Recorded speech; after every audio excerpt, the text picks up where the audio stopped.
fantastic. So. Okay, the Audit and Compliance Committee of the Board of Regents on September 13th, 2018 will please come to order. Yeah. And we have the privilege, perhaps, of meeting in the boardroom because the committee rooms are being redesigned or whatever. But anyway, here we are in the boardroom. So welcome, everybody. The first thing I want to do is welcome and recognize our student representatives. We have two with us, Austin Kraft and Mackenzie Dice. And would each of you take a minute to introduce yourselves and let us know a little bit more about you? So, Ms. Dice, please begin. Yes, thank you, Regent Cohen. I actually am back for my second year. Some of you might remember I was on 2 years ago, and I took a little bit of a hiatus from the Regents just because I was studying abroad in Munich, Germany. But I am an environmental science and German double major, and I just recently finished that German major while I was abroad, also with a chemistry minor. And I am from a small town called Woodstock, Illinois. If you've ever seen the movie Groundhog Day, that's where I'm from, northern suburb of Chicago. And then, yeah, next year we'll begin graduate school. So thank you. Well, welcome. And Mr. Kraft. Yes. Thank you, Regent Cohen. My name is Austin Kraft. I'm a third-year undergraduate student here on the Twin Cities campus. I'm in a dual degree program, so I'm in the College of Science and Engineering for mathematics and College of Liberal Arts for linguistics with a minor in computer science. Career aspirations-wise, interested in software, technology, and policy. And I'm from Savage, Minnesota, which is about 30 minutes southwest of here. Okay, welcome also. I thought linguistics was part of, or math was a different branch of linguistics myself, so. We certainly want your input, and we're very glad you're here. The next thing I'd like to do is congratulate our Chief Auditor, Klatt, on her recent award. She was awarded the Outstanding Professional Contributions Award from the Association of College and University Auditors. That's the national professional organization. We always knew we had a wonderful auditor, but now it's been confirmed by her organization, and so congratulations, Auditor Klatt. Thank you. And also I want to congratulate, although I don't believe he is here, Fareed Shulal. He is here. Oh, he is here. Fareed, please wave.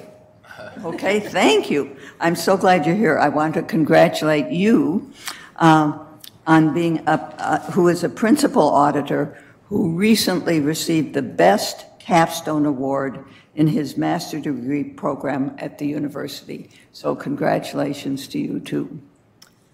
All right, and now we will begin our meeting with the first item on the agenda, which is the work plan. And I will have Director Klatt make a couple comments first. Excellent. Thank you, Regent Cohen, members of the committee. The proposed work plan is included in your document material on page 6. In September, which we are at, again, we did not have a work plan when we planned this meeting. And so the committee leadership and I talked about using this time to kind of level set for the committee on what kind of the hot topics are in higher education from the audit committee's viewpoint. So we have asked Deloitte to come and present a landscape of higher education and what they're seeing in their clients about where audit committees are focusing their attention. And then I will follow up with a presentation looking at the last 3 years of audit findings and what the trends are and where we think there's opportunities for improvement in selected areas. So it's just kind of an overview so that we can put the context of the remaining year's work in alignment with that. In October, we'll have our normal internal audit update, and again, the committee leadership wants to look at the institutional risk profile, again, perhaps with some of the information received today, to see if it still reflects the committee's view of the institutional risks since it was endorsed back late last spring. And then to maybe pick out a couple areas to actually do a deeper dive in. And we have another one of those presentations scheduled for February. So again, trying to keep that profile dynamic and relevant to the committee's work and the understanding of the risk profile of the institution. The committee has also asked for a more thorough update on our recently issued audit on the I-9 eligibility verification audit. And so we will have some folks come to engage with the committee about that work and the findings and the very extensive remediation that is going on within the institution. There will be the review of the financial statements, as always happens in October, and that's done offline with you receiving information from the controller's office, and then the controller and the auditor having a conversation with the chair of the committee on any concerns any of you might have. In December, we'll have our external auditor's report on the most current financial statement audit. We will have a presentation on calculating the cost of compliance, which has been a topic that has come up frequently in the committee discussions. So our Chief Compliance Officer will be coming to talk about various approaches to doing that. He also will be coming to talk about doing more intentional programming around institutional ethics and options that might be available, and get the committee's input into how you might desire to have that program developed. In February, the external auditors will come back and review all their completed work in addition to their financial statements.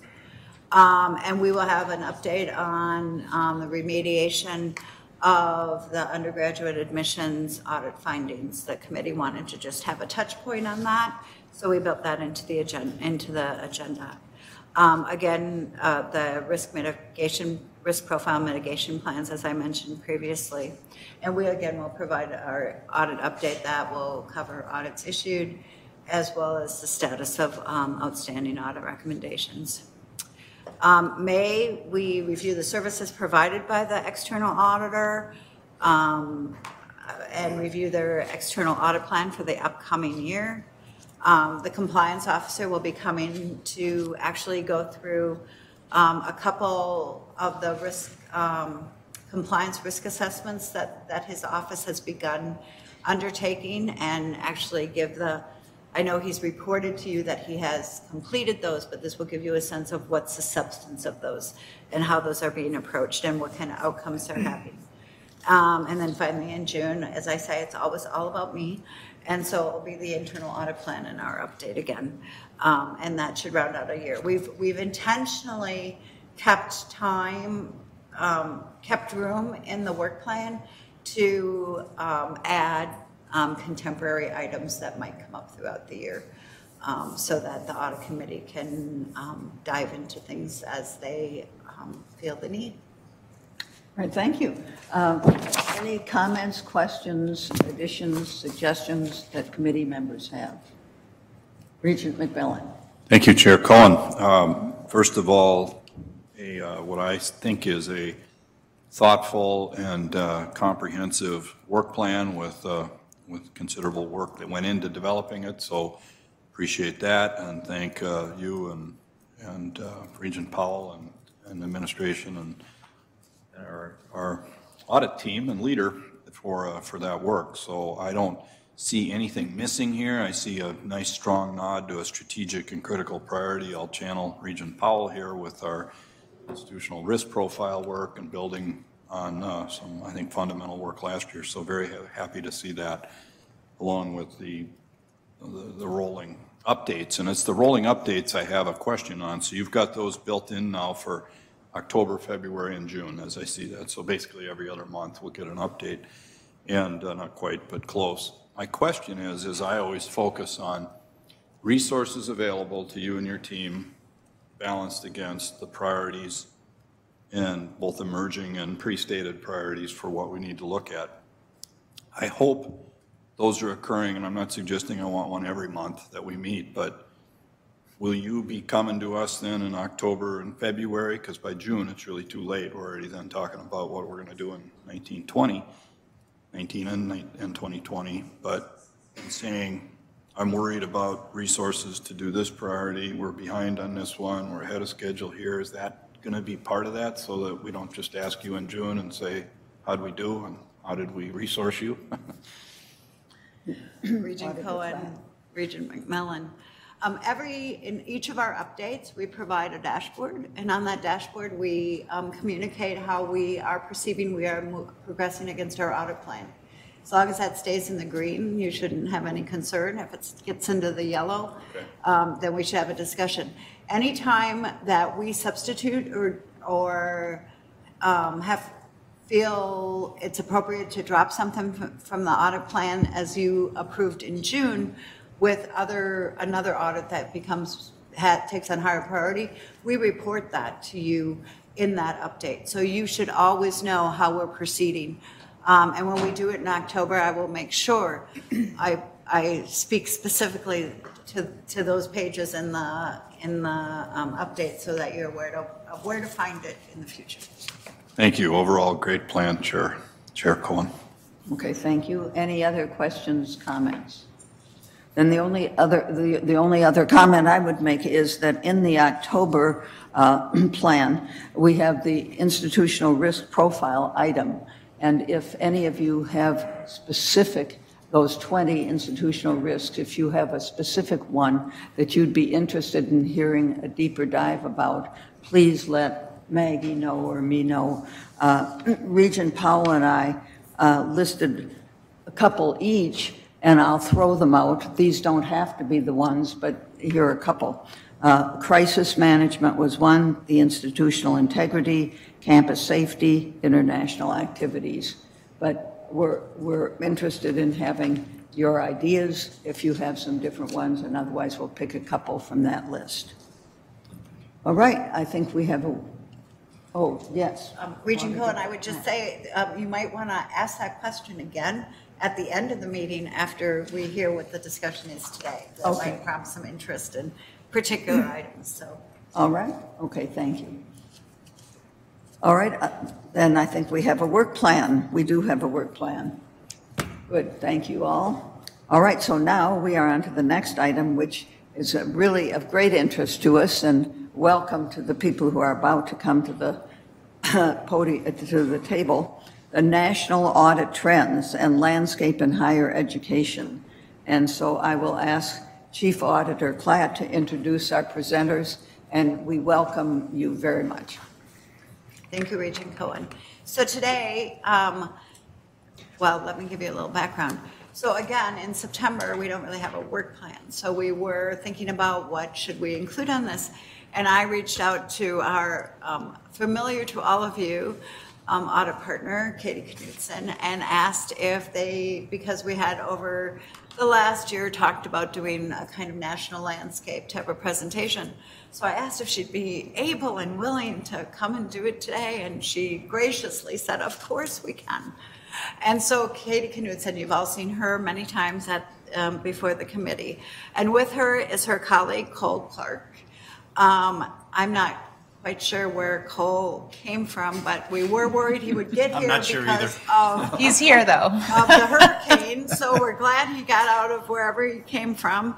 And he's the national director with Deloitte & Touche, specializing in higher education. And Katie, if Cole needs more introduction, I'm going to call on you to take care of that. We asked them to do a national landscape type of presentation that we provided them with your institutional risk profile, and committee leadership were interested in. Did we miss anything that other institutions are concerned about? Is there anything in that risk profile that from their work with other clients they would recommend to the committee that we do deeper dives into? And they've done, and then some benchmarking as well. So, and they have provided an excellent presentation on all of those topics. So I will turn it over to Katie and Cole, and they'll walk you through it. So good morning. Thank you, Gail and Chair Cohen and members of the committee. Good morning. It's still the morning. As Gail had indicated, I lead the external audit work here at the university. I'm the lead partner from Deloitte. Many of you, and as Gail just laid out in her plan, we come and present to you throughout the year. Over, the last 12 months, we have gotten questions from you in terms of what at Deloitte, because obviously we're a very large multidisciplinary firm, and we have what's called the Center for Higher Education. What at Deloitte, what resources exist that we have that are untapped? And so Cole is here and hails from Atlanta, Georgia, but has spent a number of years in higher education and is here to talk about emerging trends. We certainly want this to be an open dialogue. We're going to leave some time at the end for questions. So we'll talk for about, call it 30 minutes, but certainly want to make sure we leave plenty of time for questions that you guys have. So with that, I'll turn it over to Cole. Thank you. And I promise I'm not pulling my phone out to look at email. I'm actually just going to put a little bit of a timer clock in front of me so I don't ramble on too long. I have been in higher ed for all of my professional life. Started with a little company that no one's ever heard of, Apple Computer, in their education division back in the 80s, and then spent some time left Apple when it was obvious that they were going out of business in 1997. Clearly a prescient moment in my career, and did about 13 years with Sun in their education division, Sun Microsystems. And then Sun was acquired by Oracle Corporation in 2010, and I led their global education and nonprofit research division for 6 years before I came to my senses and joined Deloitte, and have been with the firm now almost 3 years. And I am one of the leaders in our national higher education practice that offers a number of services to the higher education community in strategy and technology. And so what you'll see today are some of the things that are top of mind in our practice in some of the work that I do with institutions around the country. So what we're going to kind of divide this up into is two broad topic areas, one around intellectual property risk and cyber, and then something that is completely unrelated to that, which is budget models and incentive-based budget models to cope with or to address some of the pressures and dynamics that are facing particularly public institutions, but I think this is relevant to both public and privates. And then if you all have questions on anything related to these two topics or anything else, I'd love to get into a dialogue or discussion so that I don't end up just talking to a bunch of slides. So let's start with the cyber topic. I think cyber in higher education has been it's been a difficult one for higher ed to wrestle with, because initially the concern was about the release of personally identifiable information. If we have a breach, we are at risk of exposing our students, alumni, faculty, staff, data, credit card information, social security numbers, what have you, to the public. And there have been a number of institutions that have suffered that unfortunate fate.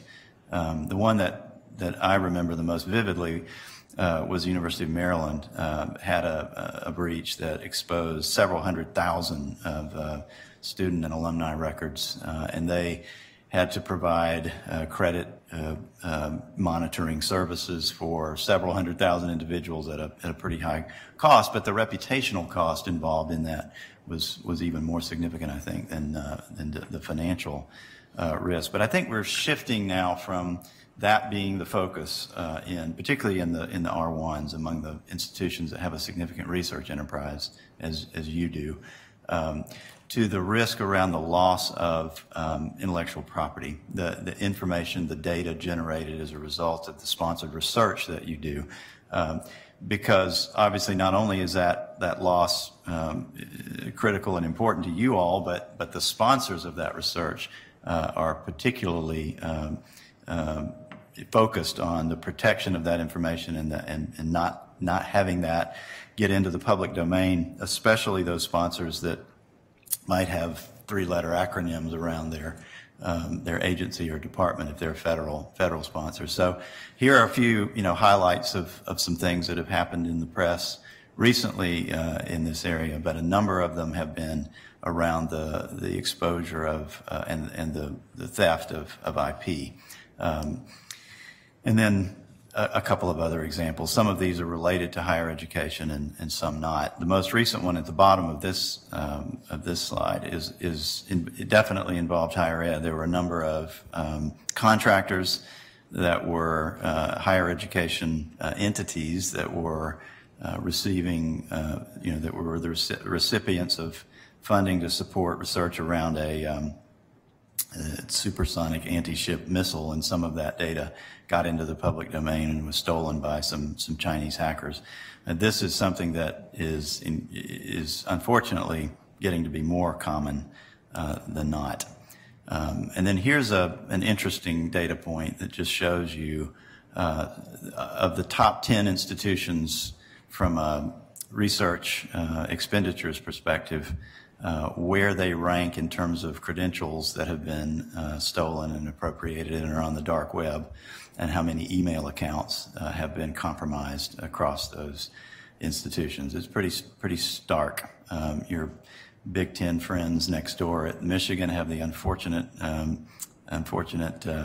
position as the #1 institution with credentials on the dark web. But this is just something to sort of set the tone for how important it is to have your arms around this. And I do want to say, I forgot to mention this at the outset, that this is in no way intended to be, I didn't pick these topics because of anything specific to the University of Minnesota. This is simply something that is prevalent in the community. So don't take this in any way, shape, or form as if it's aimed at you all.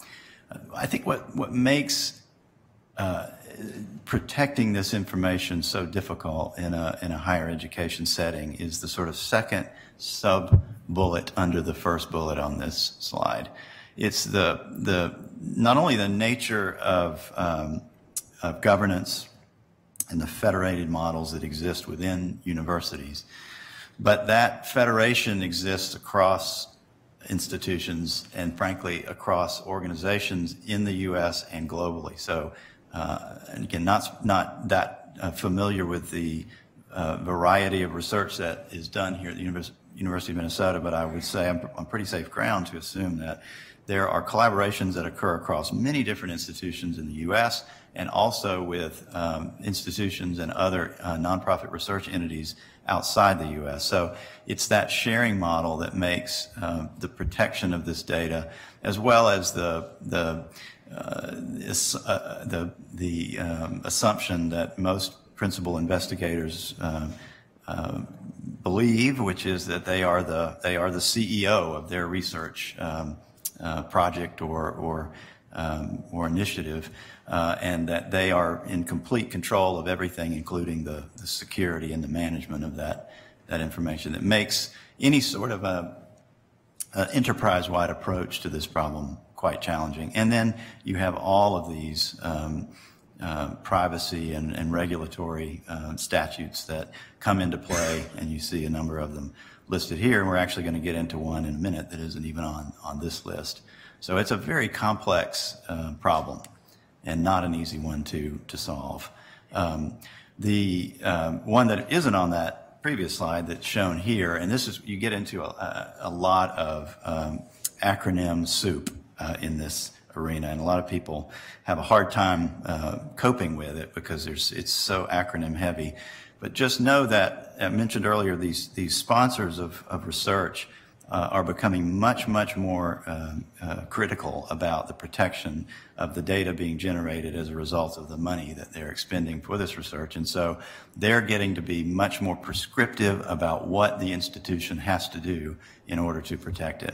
And so you hear things like FAR and DFAR and NIST and these things, just again, many acronyms, but at a 30,000 foot level, what they're intended to do is provide some very prescriptive compliance guidance on what institutions must do to protect data. And the data that has to be protected is getting broader and broader in scope, and you see some of those things listed here. It's not just going to be data pertaining to defense-related research anymore. It's going to become much, much more broad.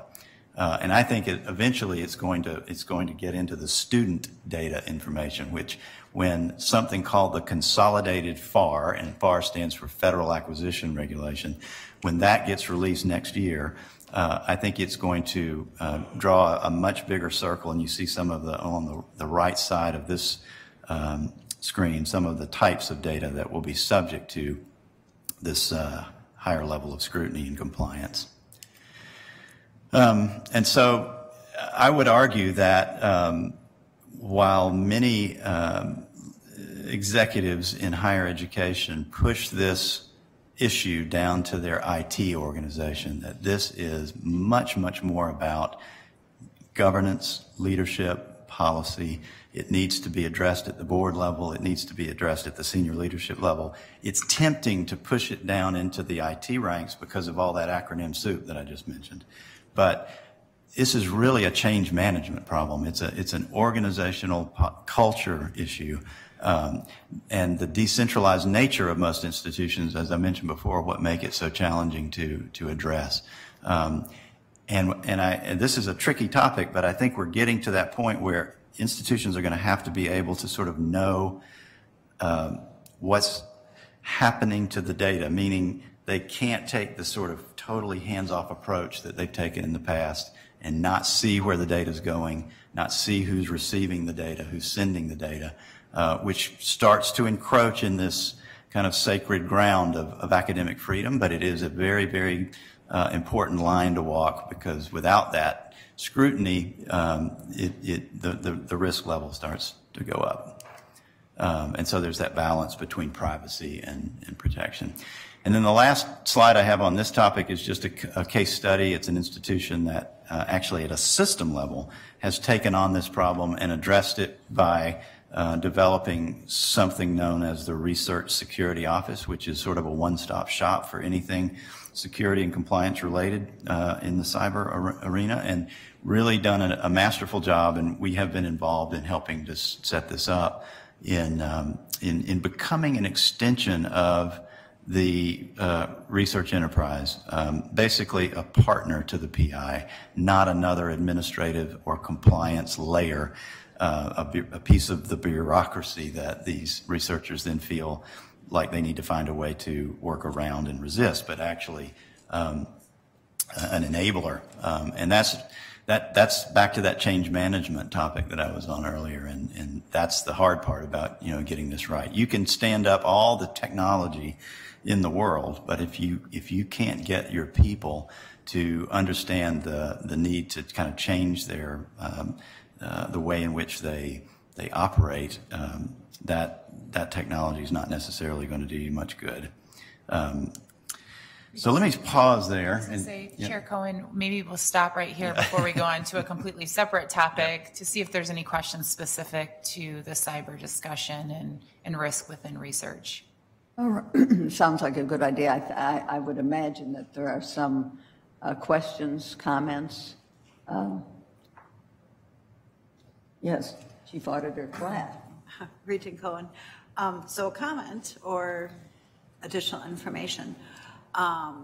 Thank you very much. That was very interesting. And I think it's important for the committee to know that out of our Vice President for Research Office, they have tasked a number of committees to look specifically at the research data issues surrounding that and provide support to PIs on the commitments that they make about their research data management, which will be a topic that comes up in my presentation as well. And then yesterday in the brief, there was a notice that the libraries is hosting a research data management series. And the first one is research data and federal regulation, advancing, advocating from an academic perspective. So the university is very, kind of has its pulse on that, but as our presenters noted, the regulatory landscape and expectations just continue to get heavier and heavier, that we're always trying to meet the current expectation, and as we get close, you know, they jump another level. So, but just so that you're aware that this is not an area of which the institution is unaware. We are very aware of it. So, All right. Thank you. Regent Hsu. Thank you, Chair Cohen. Thank you, presenters. Back to your list of, I don't know what page it is, page 6 or 14, depending on which number you're looking at. This is the rankings of the credentials on the dark web and all that kind of stuff. So basically, it's good we're not on the list, but we don't know if we're lucky or good, right? So how do we determine whether we're lucky or good? I mean, we may not be on the list because we're not a big enough target, but that doesn't mean that we have the appropriate protections to keep people out of our systems. So I got a briefing on this probably back in 2015, and we thought we were pretty good, but I don't know that we've really gotten anything. I mean, our new CIO is sitting back there, but I don't know when the next time we're going to see anything on this. But I would like to understand what some of these institutions have done since they lost their data, and you know who they're using and who we should be using, as opposed to we might be using. So, Yes, well, Mr. Cole. Yeah, well, your CIO probably will never speak to me again after having brought this topic up. But no, I think in all seriousness, I think it's just something to constantly inspect and monitor. I doubt it's by accident. I think it's probably a testament to some of the protections and potentially some of the cultural coaching and training that, I mean, again, as I said, you can put a ton of tech around this, but if you have a researcher who's going to fall for that phishing, and I assume you all know what the term phishing refers to, that phishing expedition, that tech isn't going to help you. So you've got to get a culture of, and I don't want to use the word compliance, but just a culture of awareness and responsibility around protecting this data. And that's not just an IT responsibility, that's a senior leadership responsibility too. I recall one great example of this where president at a major R1 friend of mine, he's regularly tested by his organization to see whether he will fall for a phishing expedition. And so far, and he's got a bit of a technology background, so he's pretty good at understanding the warning signs. But I guess my last comment there would be, don't just rely on IT for this. It's something that needs to be a thread that runs through the entire leadership team. All right, I think we're listening carefully. Okay. All right, so on to the next topic.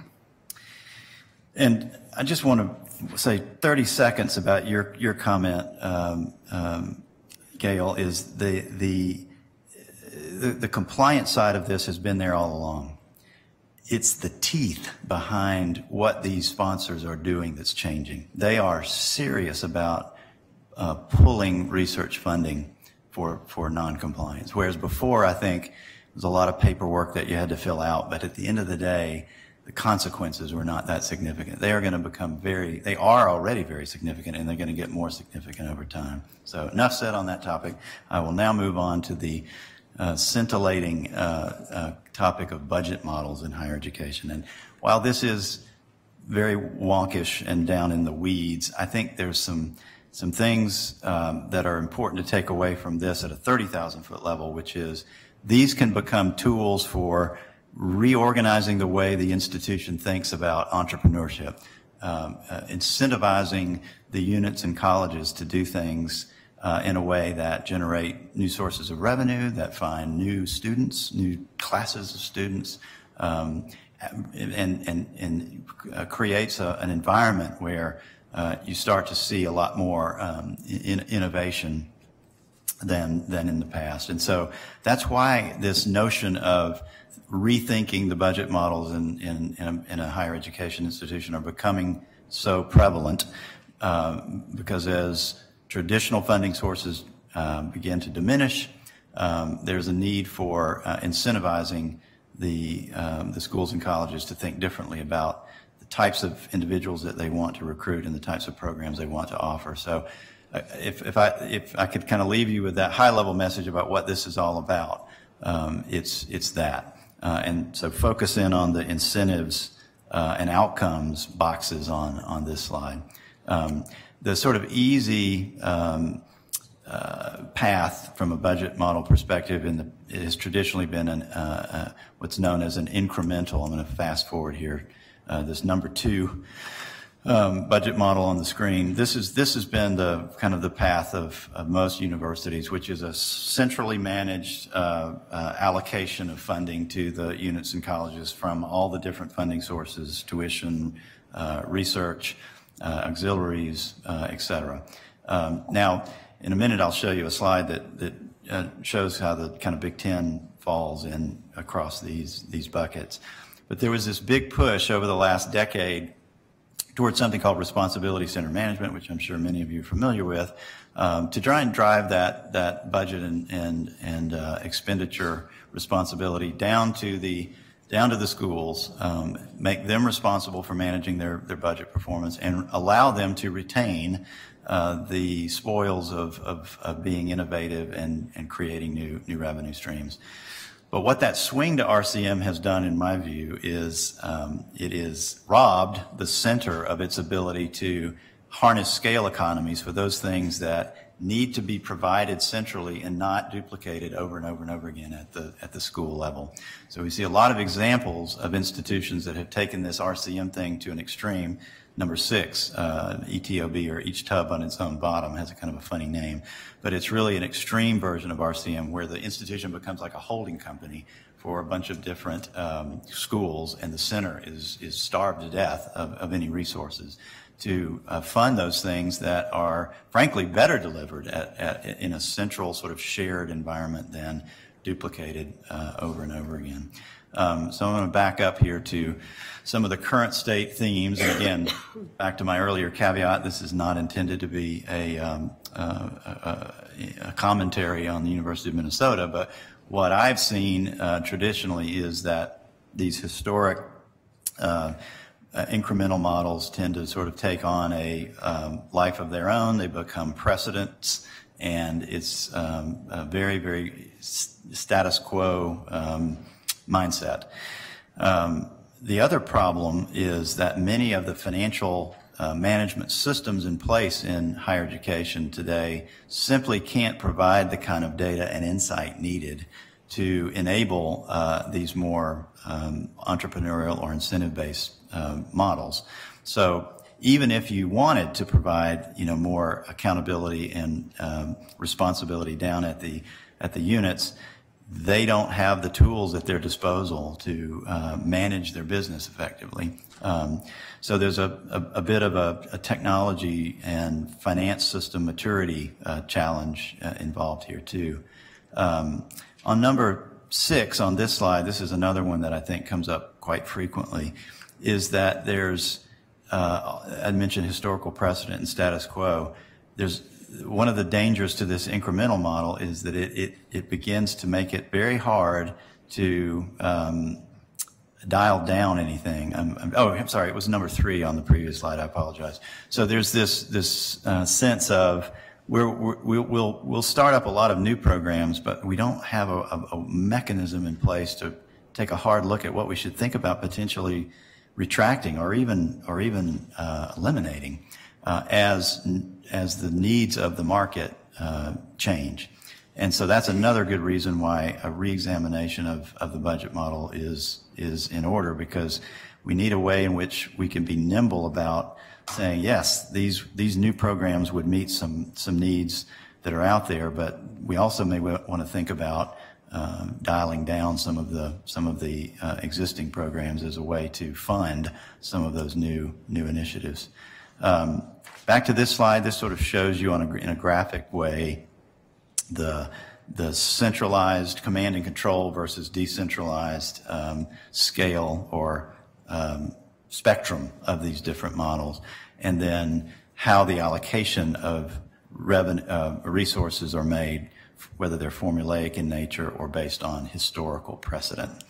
And I won't read all of this, but it's good to refer back to. It kind of gives you a pros and cons of the different models that are available.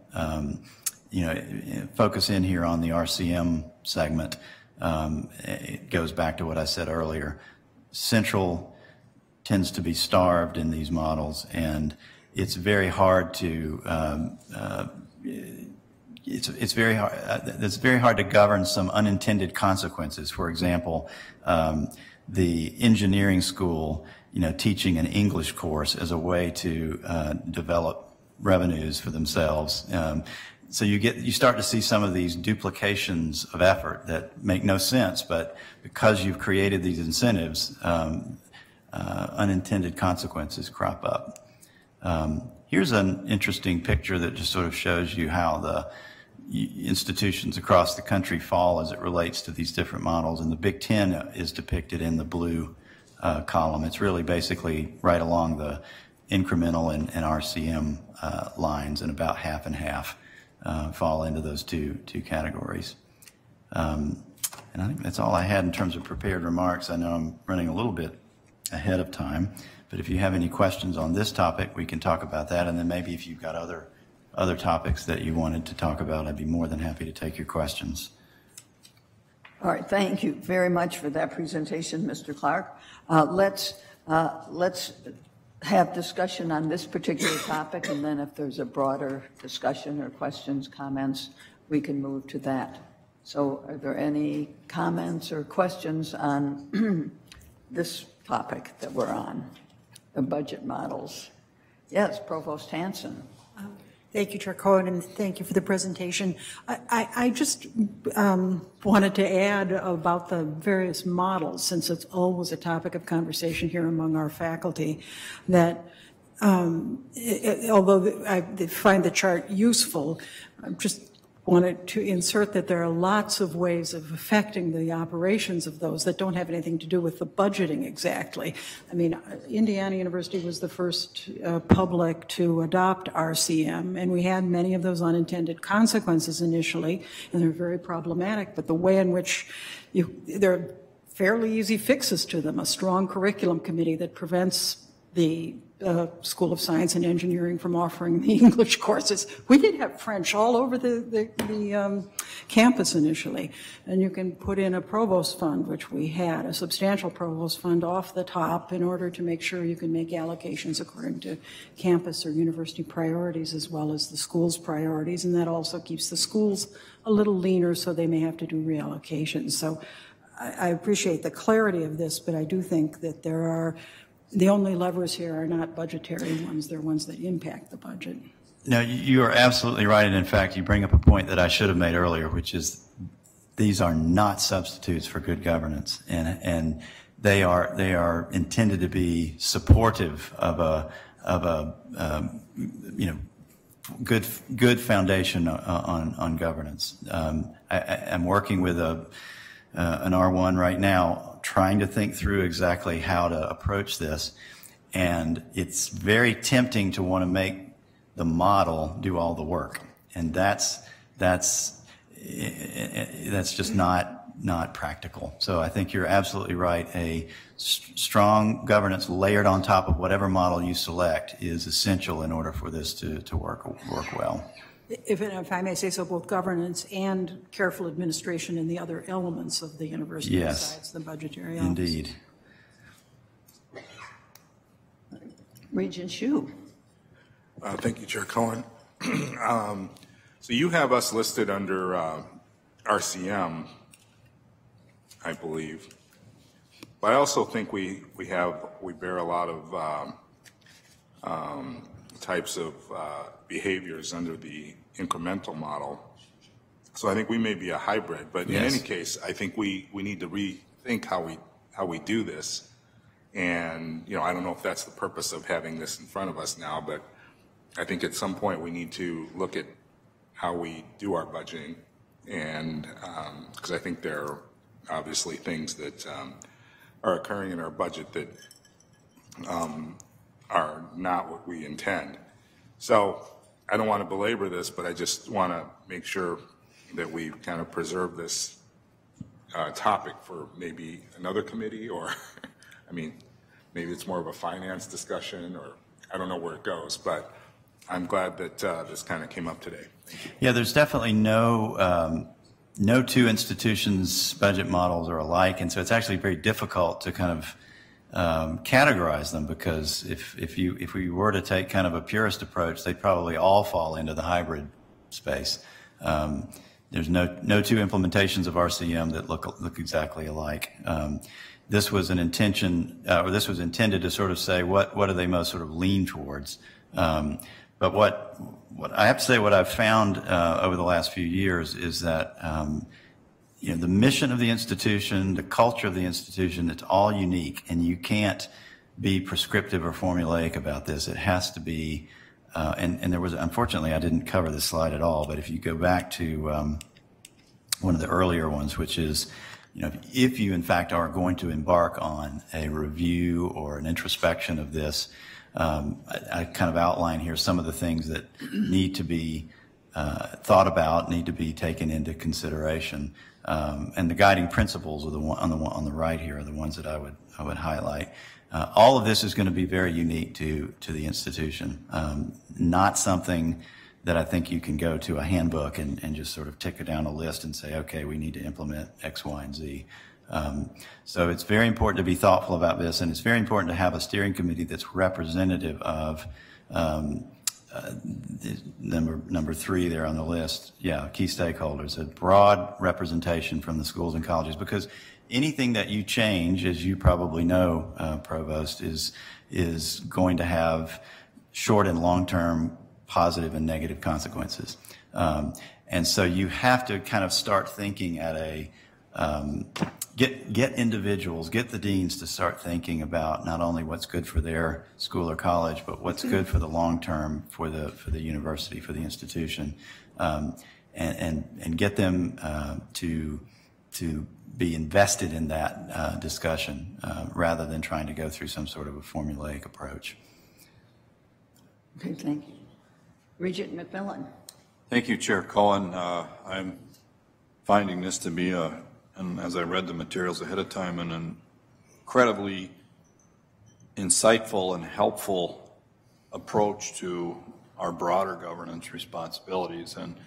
And like Regent Hsu, as I was trying to figure out where we fit on your chart, I landed on a hybrid approach too, and I think much of it depends on what level in the organization you're looking at the budgeting model from. And Provost Hansen's comments a few moments ago, inserted another level there. I think by the time the budget typically gets to us for real work in May and June, it feels insanely incremental, like impossibly incremental. And again, I'm not being critical, just observing here. And I think to understand that there's 6, 7 models you've got here, as I think about how it's implemented across the organization, you look at something like HEPR, that's incredibly formulaic, maybe too formulaic, impossibly formulaic, I don't know, but if you look at how we fund the system, that has elements of formulaic nature to it. It's got lots of incrementalism, it's got lots of responsibility pieces. So it's almost easier for me to say what we're not, and we're not zero-based, and we're not ETOB, but we've got pieces of all the rest of it. So one, thank you for, this is helpful to see somebody outside our 4 walls come in and say, this is a tool, or maybe it's at least a series of models that we can have the higher level debate, Regent Hsu, about what we should do. But as we do it, I don't want to lose sight of, and I'm very grateful to Provost Hansen for saying strong administration with appropriate governance oversight to drive that could make any of these highly successful. But, there's so many opportunities for interface between, campus leadership, college leadership, the the administration at President Kaler and Provost Hanson's level, ultimately, and us.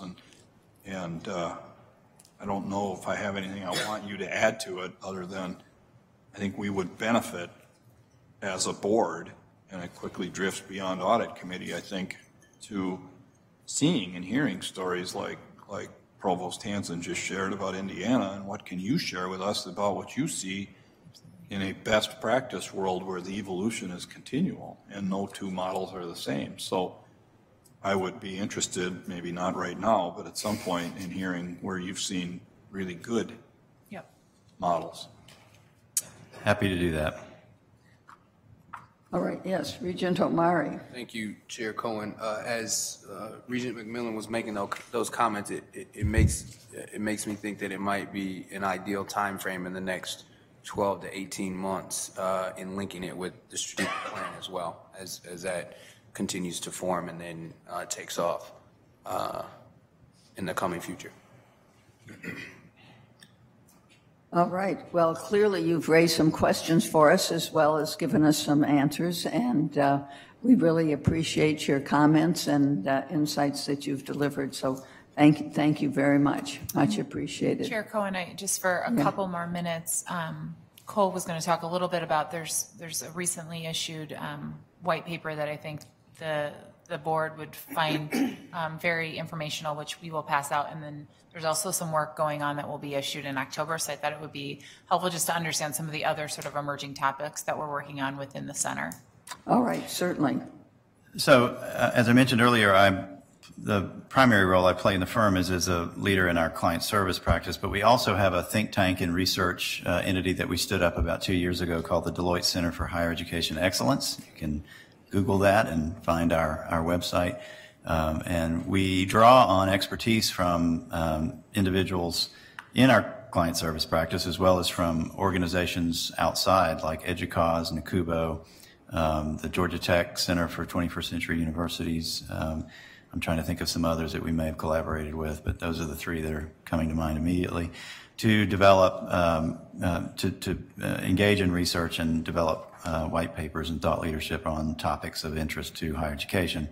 Our first major piece of work was in the area of leadership development and specifically around the pathways to the university presidency that we have observed, in the most recent decade and how that compares with the traditional role of the president or chancellor in the past. And so you'll have an opportunity to take a look at that. I was fortunate. I serve as a fellow on that in that center and had an opportunity to collaborate on the development of this piece.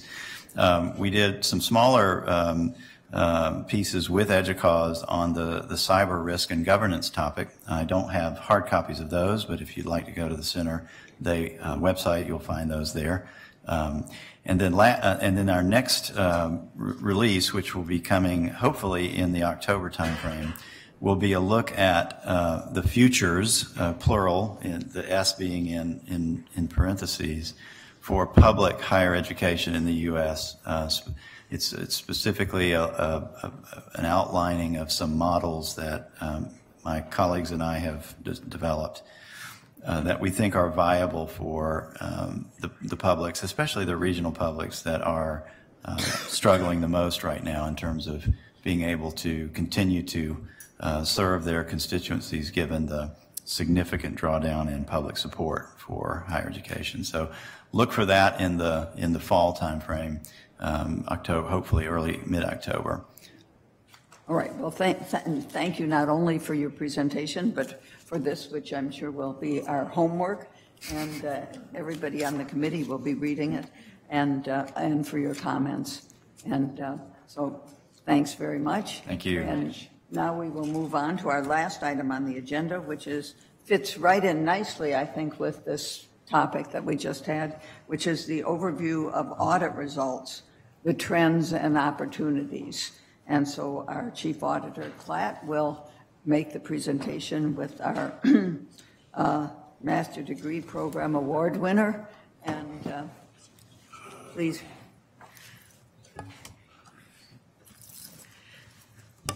Regent Cohen, members of the committee. Fareed is here. He's going to drive technology when I run into problems if I do, so this is good.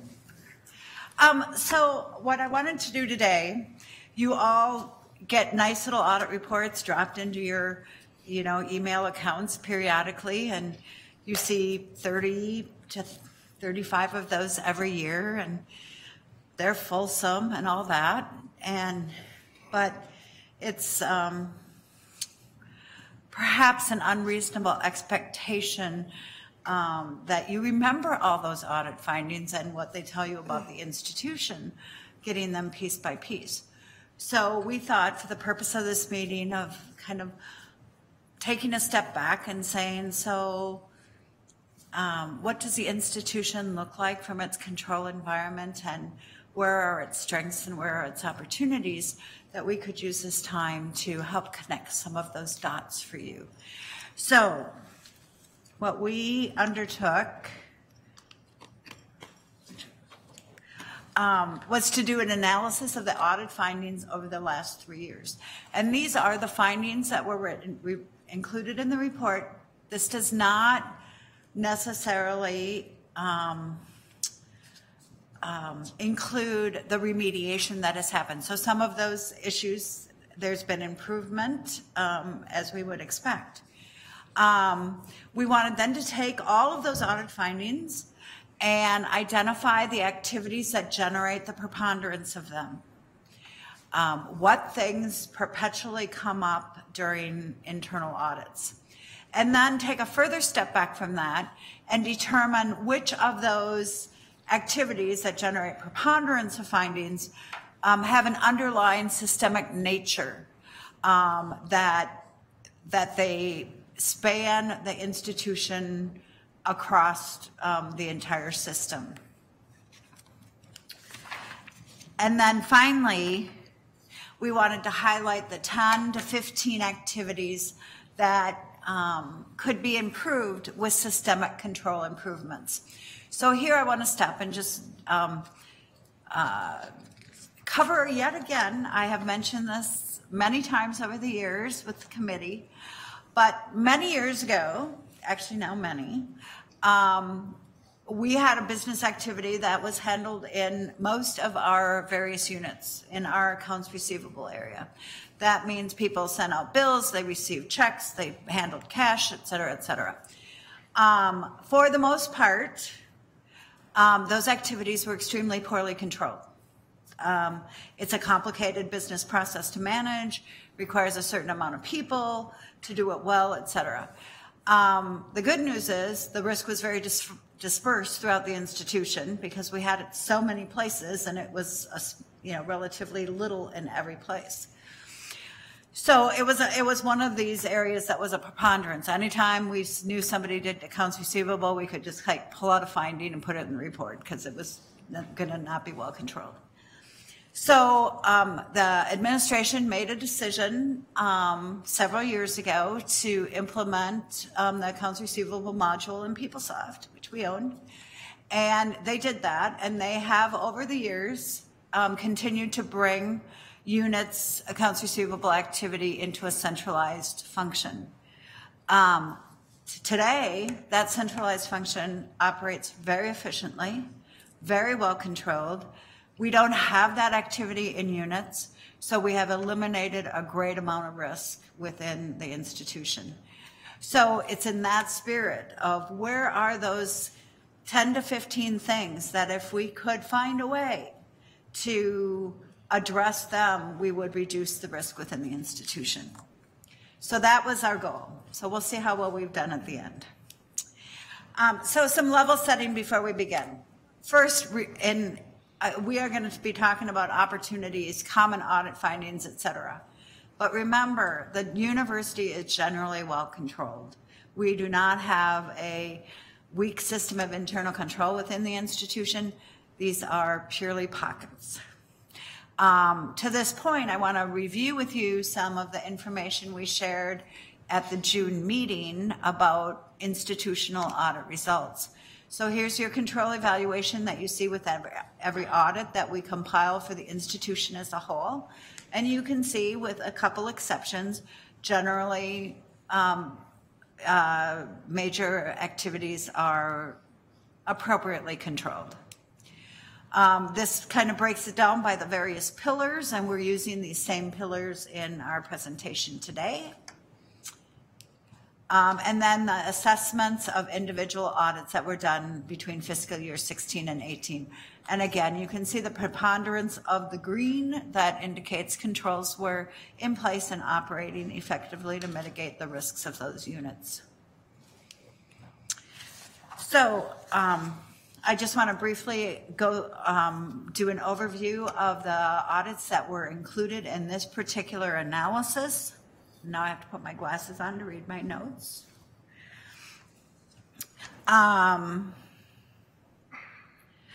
So we have very broad coverage across the institution. We provided full scope coverage of 10 of the 18 colleges, and that's your middle column here. We provided limited coverage of 4 additional colleges, which also included the 2 largest departments in the School of Medicine, Medicine and Surgery. We reviewed a system campus and in its totality, Morris, and completed audit coverage, both academic and auxiliary units in Duluth. These are what we consider to be our decentralized activities. This is where those decentralized activities occur. We also did unit audits of more specialized units. So we did a series in athletics that you're all aware of, other healthcare organizations, and then finally a couple other academic related units. I would point out that units like Boynton and Kook generate a pretty high level of audit findings for units of that size, and that those are definitely not systemic. They're very localized to those particular units because they carry out activities that no one else in the institution does. So they often have external requirements that are unique to them that they need to be compliant with. So while they generate a lot of findings and influence some of our analysis, they're not systemic in nature by the very fact of where they're occurring. And then we've done 21 process audits. Process audits are quite different than unit audits. They're focused on the business process owner and the institutional policies that the decentralized activities need to adhere to and comply with. And one finding in a process audit carries more weight because it impacts everyone who is impacted by that process, versus audit finding in a unit could only have an impact on that particular unit. So there are fewer findings in process audits, generally speaking, but their impact is greater. And many of these processes rely on the execution within the decentralized environment. So they're reliant on the others within the institution complying with their business process as they have designed it. That's not true in all cases, but in most. So again, level setting, generally controlled, but there are pockets of activity that could benefit from control improvement. As I mentioned earlier, process audits generally have greater impact than unit audit findings, but the same audit finding across multiple unit audits is what indicates a potential systemic issue. So, with all this analysis, let's look at what the landscape of the control environment looks like within the institution. Oh, I have another thing here, sorry. And this is important because you heard about it this morning. Decentralized activities, by their very nature, are more difficult to control to produce consistent results. It just is true. To be able to improve the ability to do that, Organizations often use system controls and edits that kind of drive the decentralized activities through a funnel to get to the right outcome.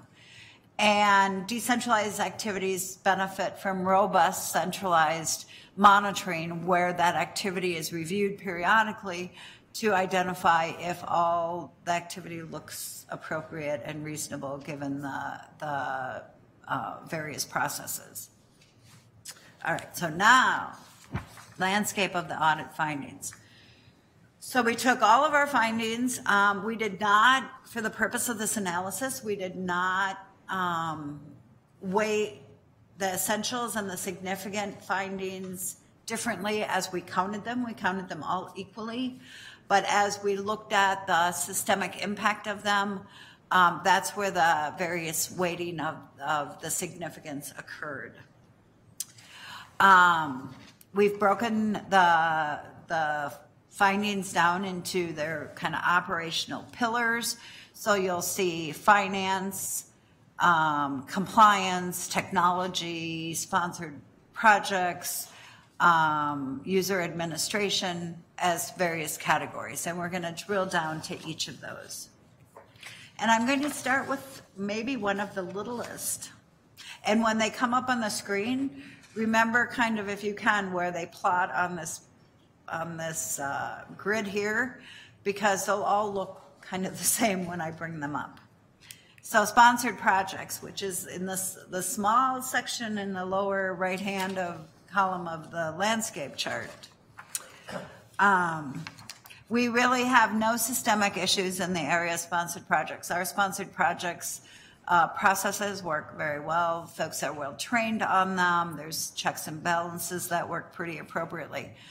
And I have to say, I say this all with a certain amount of trepidation because we are undergoing an NSF audit. So I hope they come back with the same conclusions. But generally our testing in the area of sponsored projects does not identify, only identifies isolated issues here and there. Finance. We look at, this is one of the bigger areas on the chart, and that really is a reflection that we audit a lot of financial transactions. Every audit has a good amount of financial work done.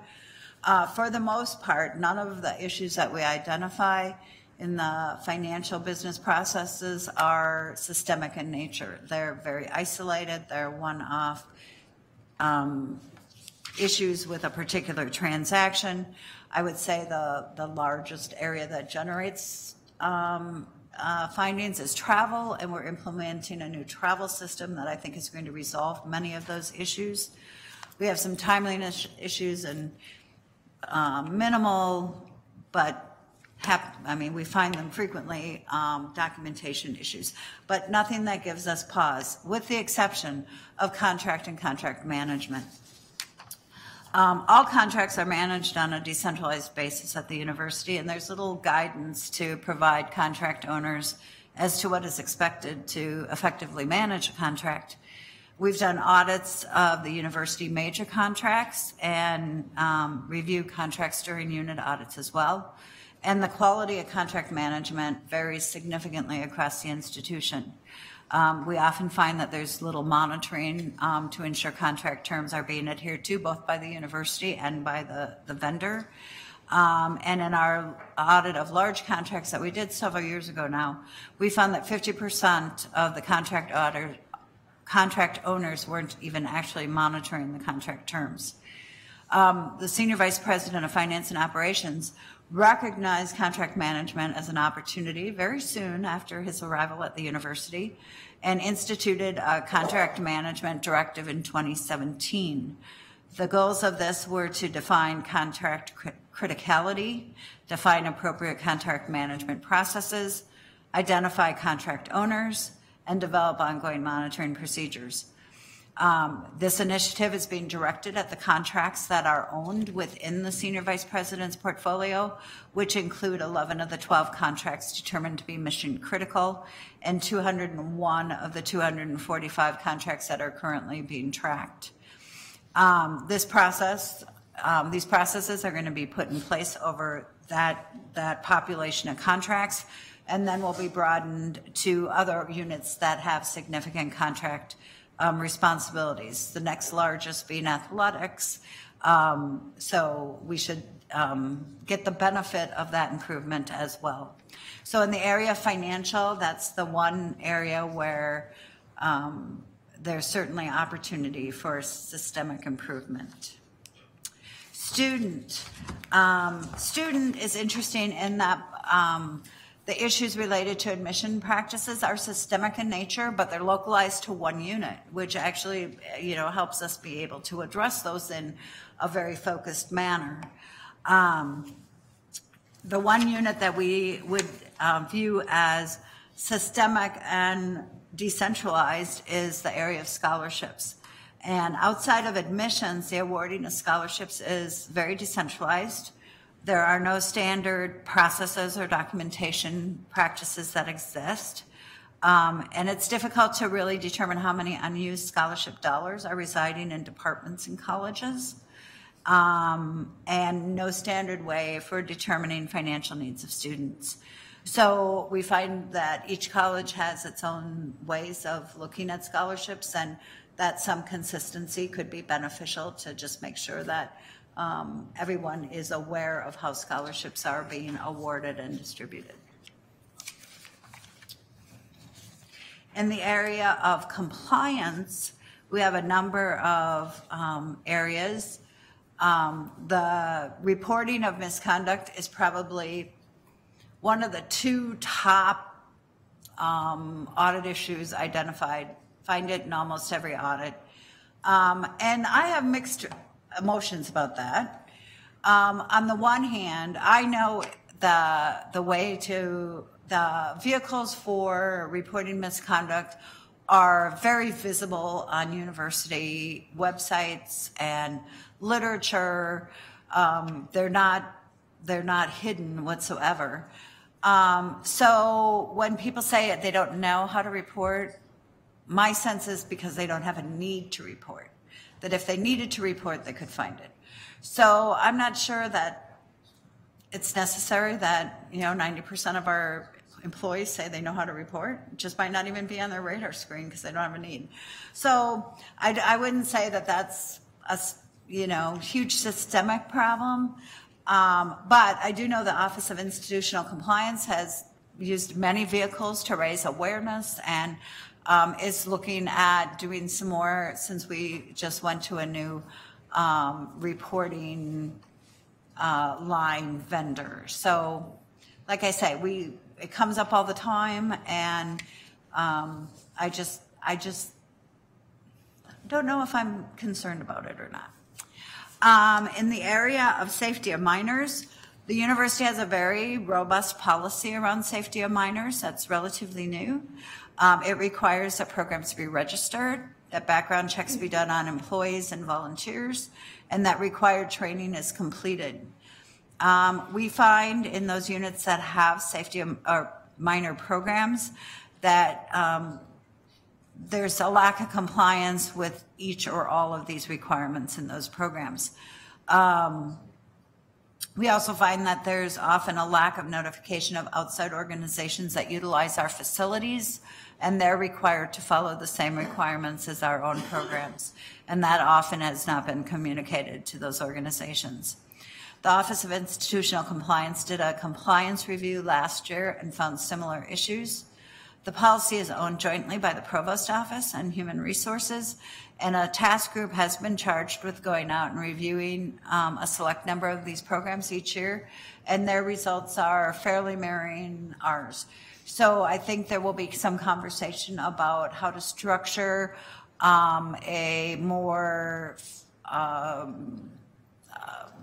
formal type of program organization to provide oversight and training if necessary, et cetera, for units that have these types of programs. The International Registry, or the Registry of International Travel, Faculty and staff are required by policy to register any international travel into the registry system maintained by the Global Programs Area. And this allows the university to know where our faculty and staff are in the event of an international emergency. The registry also helps ensure that faculty and staff who are traveling to export-controlled countries can be counseled on applicable regulations. Our testing, both in units and centrally, have found over 50% of the international travel has not been registered by the traveler. GPS Alliance has been working with the team implementing the new travel software to see if there's ways to force that registration to occur. And they are considering other options, such as requiring all international travel be booked via our preferred travel agency. Some leaders have also suggested that compliance could be improved if we just decided not to reimburse people for travel that wasn't registered. It's a little draconian, but it's certainly an option. It would get people's attention. So there's good awareness of the deficiency and frustration by both our export control folks and our Global Alliance folks that the benefits provided by the registry are being limited because of the lack of compliance with something that is a requirement. And lastly, controlled substances. We find lack of proper storage, access to those storage areas not being changed when employees or students leave, periodic inventories not being done. Our policies closely mirror those of the federal policies, and drug diversion is a huge issue now with the federal government, and your controls over your controlled substances are the first line of defense against drug diversion. So it's important that we do this well. The Department of Health and Safety, Environmental Health and Safety is beginning to perform reviews of labs periodically to help try to improve the oversight of the controlled substances. And institutional compliance is also planning a review of this later this year. So again, there'll be more information. One of the themes in looking at what the issues are and the remediation being done is, in this case, we're doing reviews. Department of Environmental Health and Safety is doing reviews. Compliance is doing a review. So what we find is we're all finding the same things, and then how to get action on those so that they get remediated versus just continually reviewed and reported. The next area is user account management, and I would say this and the item that's going to follow, which is on IT operations, is a very consistent theme in our audit reports. And this activity is highly decentralized. And unlike what I said at the beginning about accounts receivable, the fact that that was decentralized was dispersed the risk across the institution, and each local location had only, a limited amount of resources at risk because of that. In terms of user account management and the IT operations, that really is, from a decentralized standpoint, your weakest link. I mean, all you need is one person that falls for a phishing attempt, and that can put your information at risk. So it's a very different impact on what the risk of that decentralized activity is. So in the user access, we find that the access provided to users is not periodically reviewed by the local units to determine that that access is still appropriate for the needs of that person and their job. The more you can limit access to what people need to do their job and not give them broader access helps you reduce your risk. We also find that procedures around terminated employees are not very robust to ensure that when people leave, their access is removed. So we find people who still have access even though they have left the institution months, maybe years ago. Again, that periodic access review would allow people to identify those. Efforts are underway to improve the centralized identity management system and associated processes, but we don't really expect that to directly improve account management because, again, it's being managed in a decentralized environment. There are possible remediations to this through additional system-wide solutions, which have been under discussion for many years. But again, it's that cultural aspect of this being in the local units' hands to, I think it's interesting that one of the reasons units want responsibility for this is because they want to have control over it, but they don't necessarily want to control it. So that leads to some of the problems. We've recommended that a single central user administration process be put in place for those systems deemed to be critical to the university, regardless of who manages them, and that this process be housed in OIT with coordination with other IT groups is needed. We also have suggested that OIT facilitate coordinated periodic access reviews across all the critical systems. That there be a single access request removal form for all critical systems, so each of the various systems aren't using their own forms, and you can't see what all that employee has.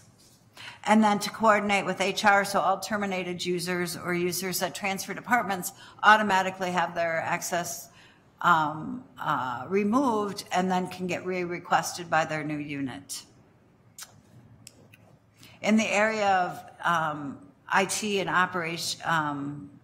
operational security, logging and monitoring, authentication, and vendor management are consistently identified, especially in decentralized units, as needing improvement. There's a major effort now underway, rolling out over the next period of time to require two-factor authentication. And this is one of the major issues that we identify, is that is not in place for the systems that our policies require. Often on medium security systems, it can't be put in place because of system limitations. And so that is, again, an area that warrants some finessing to get as much control over it as we can, given those system implementation or limitations. The university has made the decision to require two-factor authentication for all employees using central authentication, and this should solve the issue for systems tied to that, but we have many that aren't tied to it, and so those will continue to create some exposure for the institution. Logging and monitoring is the ability to track activity that happens through our system. And again, our previous speakers had talked about being able to see where are we getting information from and where is it going to, and that's what that helps us identify who has interacted with those systems. Some of our units don't have any logging procedures at all. Some have them, they're incomplete. Some have them, but they never review them, so they don't really, have much control value. Institutionally, OIT has implemented a central logging and monitoring tool that will be very helpful.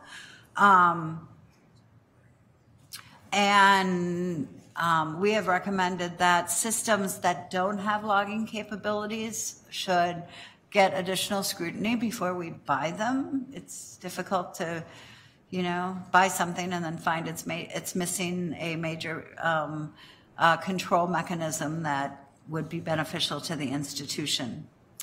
In the area of vendor management, this has very similar attributes to our contract management. Units that enter into contract with cloud vendors, cloud service vendors, contracts that provide vendors to access to university-hosted systems. It's often done without proper vetting of our IT professionals. And so we run into surprises that they don't have appropriate security controls, et cetera. There's also requirements that one should get some attestations from those third-party vendors in terms of their control procedures. So one, we have an assurance of what those procedures are, and then what procedures we need in place to complement those. We've updated policies to provide better contracting and vetting, requiring consultation with University Information Security for systems that handle high-risk data, and requiring third-party attestation review for high-security systems. However, these policies aren't being consistently followed. All right.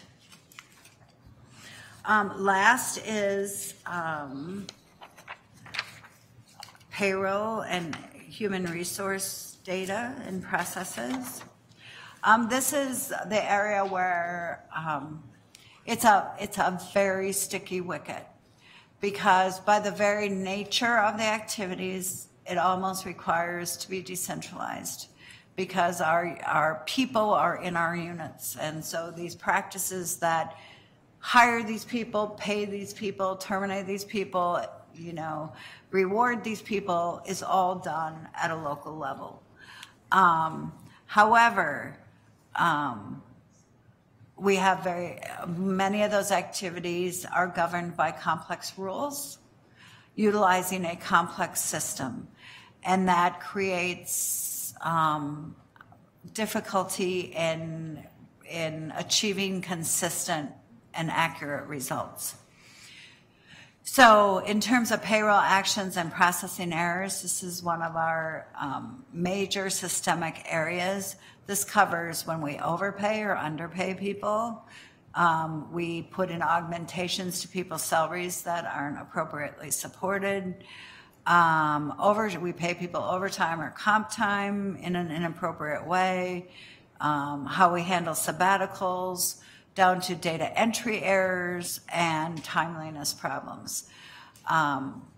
This is probably of operational areas, the area that generates the most audit findings from a financial transaction standpoint.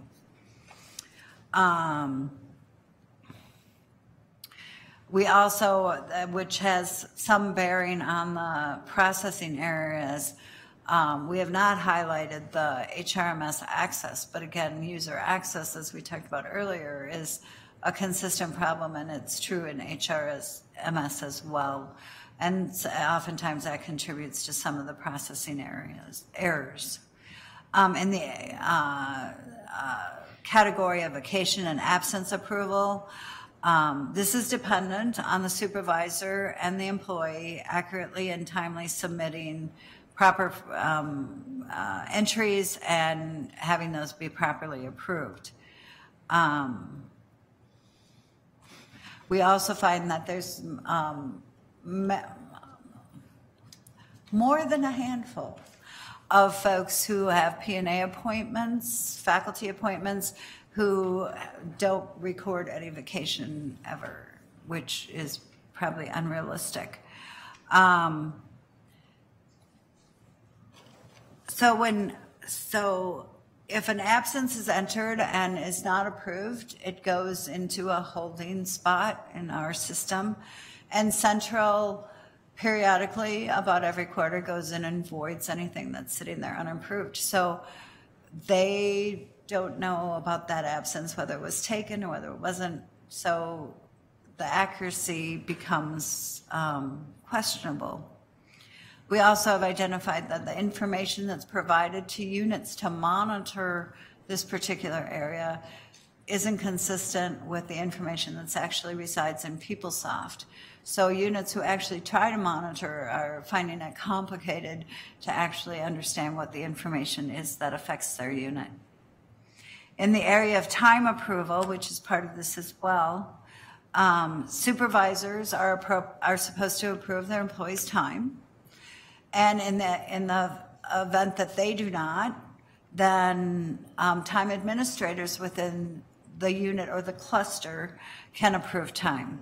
When neither of those occur, which happens fairly frequently, more than one would expect, then central HR every 2 weeks will go in and automatically approve time, because we need to pay our employees if they worked.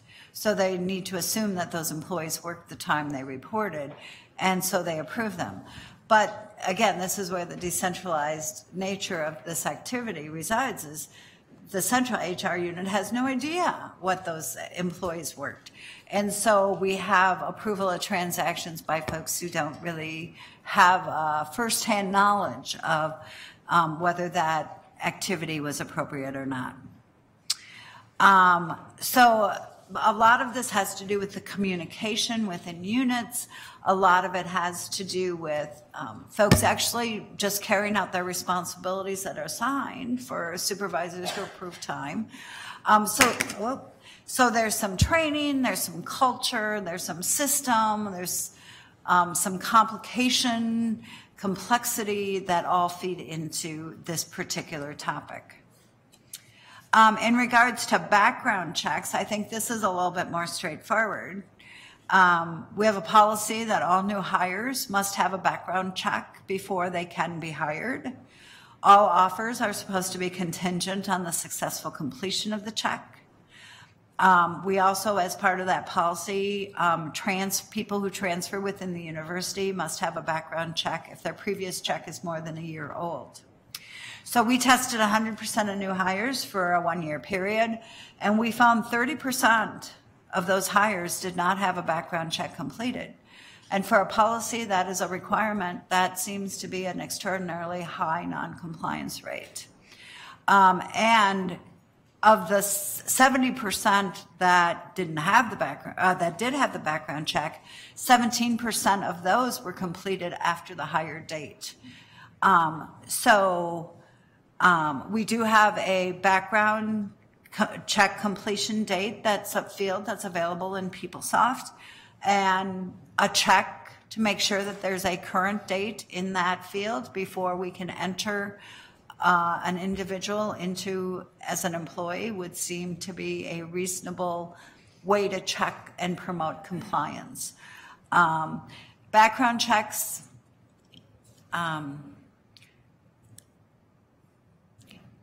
is something that gives me pause because of the reputational risk.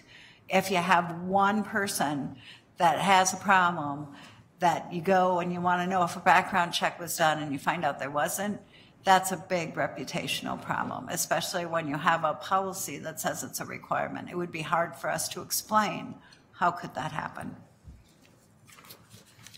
So, how are we doing? Oh, we're past time. Okay, I'm going to be fast.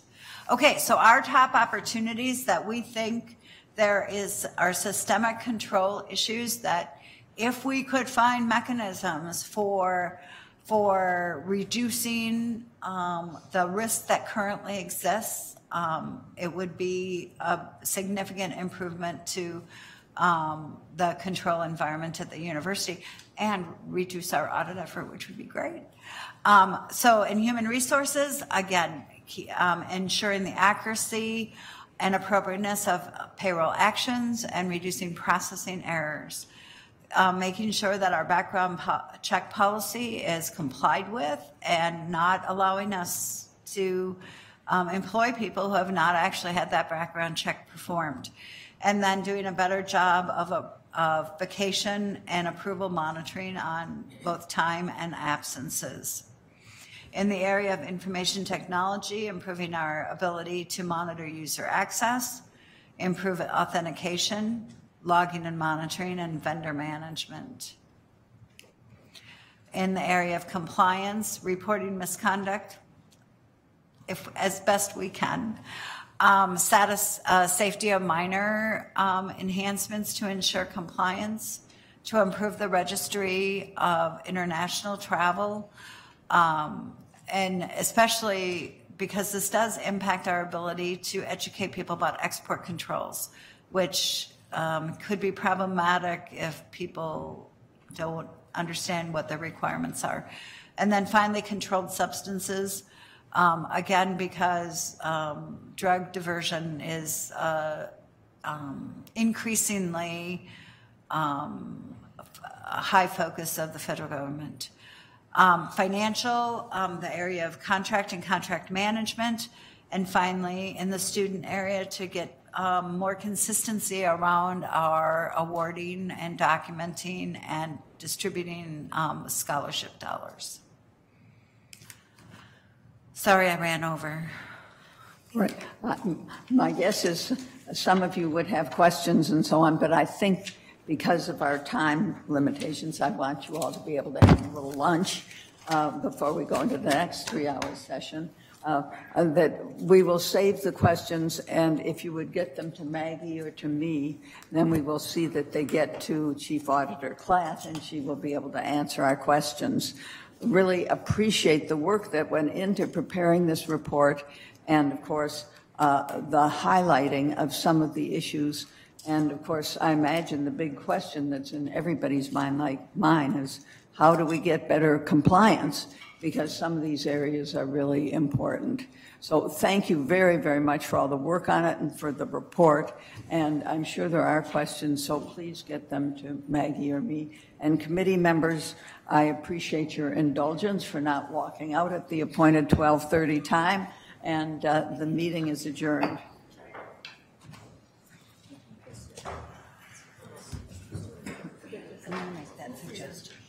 8 o'clock. That's right. You have a little counter.